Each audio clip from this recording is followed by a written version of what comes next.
Dans cette vidéo, nous allons définir le produit scalaire et les espaces pré-hilbertiens.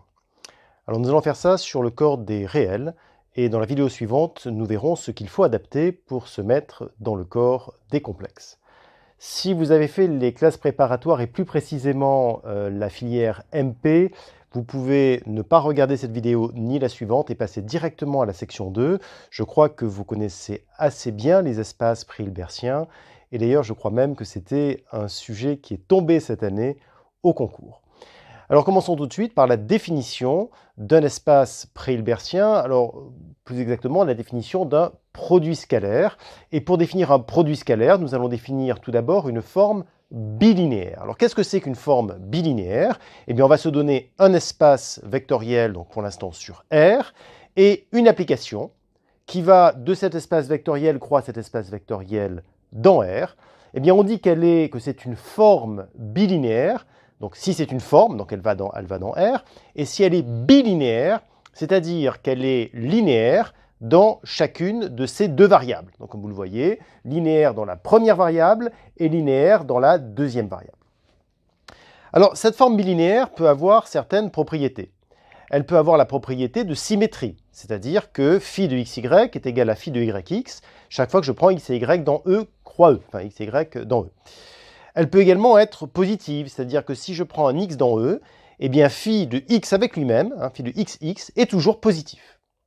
Et enfin, elle peut être définie. Définie, ça veut dire que phi de xx égale 0, entraîne x égale 0, dit autrement, définie positive, signifie qu'elle est strictement positive, sauf bien sûr en x égale 0, si je fais phi de 0, 0, forcément c'est égal à 0, mais pour tous les autres phi de xx, eh bien c'est strictement positif.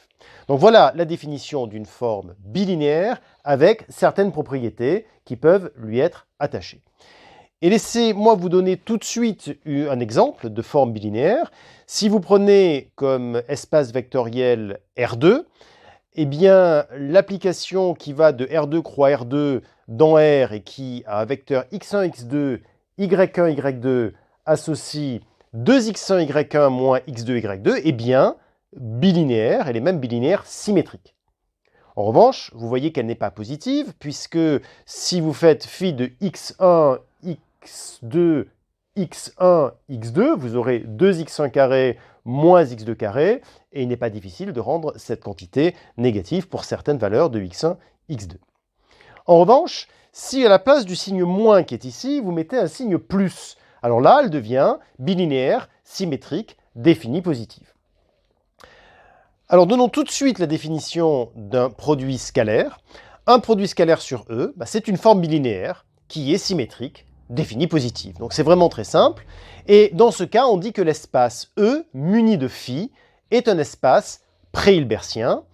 Et cette application phi, on peut la noter dans phi de xy, bien sûr, mais on a l'habitude de noter x.y pour le produit scalaire, ou encore parenthèse x bar y au milieu, ou enfin, c'est la notation que j'utiliserai dans ce cours, crochet x virgule y, avec un crochet fermant, ces crochets-là, qui a un gros avantage, me semble-t-il en tout cas, c'est que vous verrez que c'est également la notation utilisée pour le produit de dualité, qu'on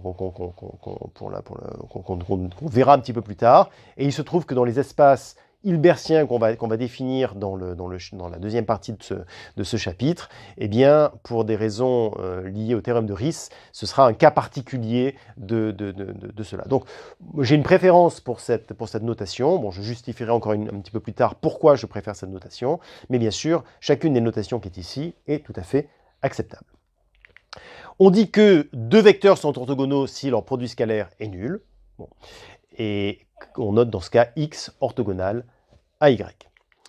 Et enfin, si E est de dimension finie, eh bien, on dit que l'espace pré-hilbertien se porte un nom particulier. Souvent, on appelle ça un espace euclidien. Donc, voilà maintenant un exemple de produit scalaire. On a dit que cette application phi était une application qui était bilinéaire, symétrique, définie positive. C'est donc un produit scalaire sur R2. Le produit scalaire qu'on a l'habitude d'utiliser sur R2, c'est en fait non pas 2x1, y1 plus x2, y2, mais x1, y1 plus x2, y2. C'est ce qu'on appelle le produit scalaire usuel. C'est celui qu'on a l'habitude d'utiliser, c'est pour ça qu'il est usuel. Mais on peut changer de produit scalaire, en avoir d'autres. Celui-là, par exemple, qui change d'ailleurs un tout petit peu la manière dont on mesure les angles. Hein, les angles, on peut dire que le cosinus d'un angle, c'est le produit scalaire divisé par le produit des normes. Eh bien, donc typiquement, si on change le produit scalaire, on change les angles. Et on peut même changer l'orthogonalité. Alors, ce n'est pas forcément le cas ici, mais on peut avoir des produits scalaires avec des orthogonalités différentes.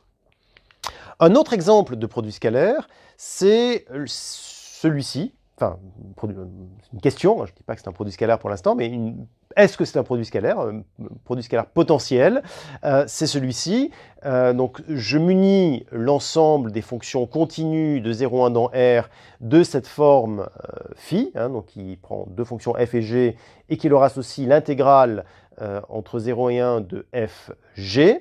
Eh bien, la question, c'est est-ce que c'est un espace pré-hilbertien? Dit autrement, est-ce que phi est un produit scalaire pour eux? Alors, je vous laisse y réfléchir, mettez en pause, et lorsque vous avez une solution, une réponse, vous pouvez faire repartir cette vidéo. Alors, la réponse, c'est oui, c'est un produit scalaire, phi est un produit scalaire, donc le E muni de phi est un espace pré-hilbertien. Il est facile de le vérifier. Tout d'abord, c'est bien une forme bilinéaire, hein. Bon, une forme, c'est pas dans R, c'est bien bilinéaire, puisque si je remplace f par f1 plus lambda f2, je vois bien que ça fonctionne, c'est bien linéaire dans la première variable, pareil dans la deuxième, donc c'est bien une forme bilinéaire.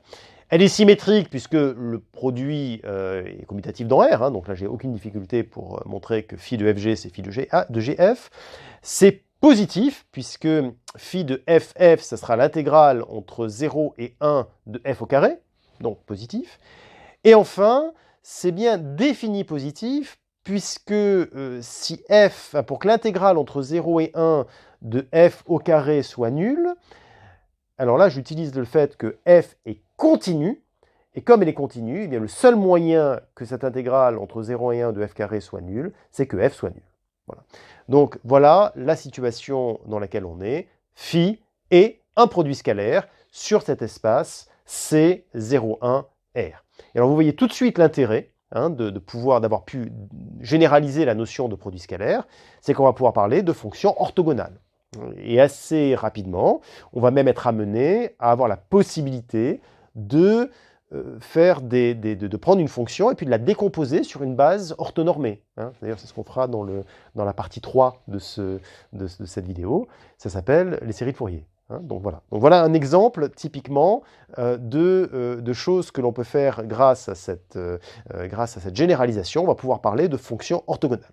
Alors, dans la section 3 de ce chapitre, vous verrez qu'il y a un tout petit, léger petit problème, c'est que cet espace C01R, il n'est pas complet, on l'a vu dans le chapitre précédent, et ça va nous poser des problèmes, mais on va y revenir. Deuxième exemple, je prends l'ensemble des fonctions, des suites qui sont, là, à valeur dans R pour l'instant, et dont la série, dont le carré, si je prends le carré de chacun des termes, il y a la série est convergente. Voilà. Donc ça, c'est l'espace petit L2. Eh bien, cet espace petit L2, on vous pose la question suivante, c'est est-ce que c'est un espace pré-hilbertien si on choisit comme forme bilinéaire, enfin, comme forme phi, la forme suivante, donc je prends deux suites, et puis je fais la série constituée du produit des termes de ces suites. Donc question, est-ce que c'est un espace pré-hilbertien? Dit autrement, est-ce que phi est un produit scalaire? Je vous laisse quelques instants pour y réfléchir. Mettez en pause. Dès que vous avez trouvé la solution, vous pouvez faire repartir cette vidéo. Alors, regardons si phi est un produit scalaire. Avant toute chose, une question se pose, c'est est-ce que phi est bien défini? Je prends deux suites, je fais le produit et je regarde la série. Mais on est quand même fondé à poser comme question, est-ce que effectivement c'est bien une série convergente, la somme des UNVN? Alors la réponse est oui. D'ailleurs, il y a un exercice assez complet dans la feuille d'exercice sur cet espace petit L2, mais c'est bien sûr un sujet qu'il faut regarder. Est-ce que phi est bien défini? Et la réponse est oui. Ceci étant dit, est-ce que c'est une forme bilinéaire définie positive. Regardons, est-ce que c'est linéaire? Oui, hein, si je remplace U par, enfin si je fais U et je le remplace par U1, pas le terme U1 bien sûr, mais une première suite U plus lambda fois une deuxième suite, est-ce que ça se développe bien? Bien oui, il suffit de regarder les sommes partielles et il n'y a pas de difficulté. Est-ce que c'est symétrique? Bien sûr, là, aucune difficulté non plus. Est-ce que c'est positif? La somme des UN au carré est bien positive, donc on n'a pas de problème. Et enfin, est-ce que c'est défini positif? Pour que la somme des UN au carré soit égale à 0, il faut évidemment que chacun des termes soit égal à 0. Hein, donc pour que chacun des UN au carré soit nul, il faut que chaque UN soit nul. Donc une suite qui est toujours égale à 0, c'est la suite nulle. Donc effectivement, c'est bien défini positif. Donc on est bien en présence d'un produit scalaire. Alors, donnons tout de suite une proposition très intéressante, c'est que lorsque j'ai un espace pré-hilbertien, donc c'est-à-dire un espace vectoriel muni d'un produit scalaire, eh bien c'est automatiquement un espace vectoriel normé.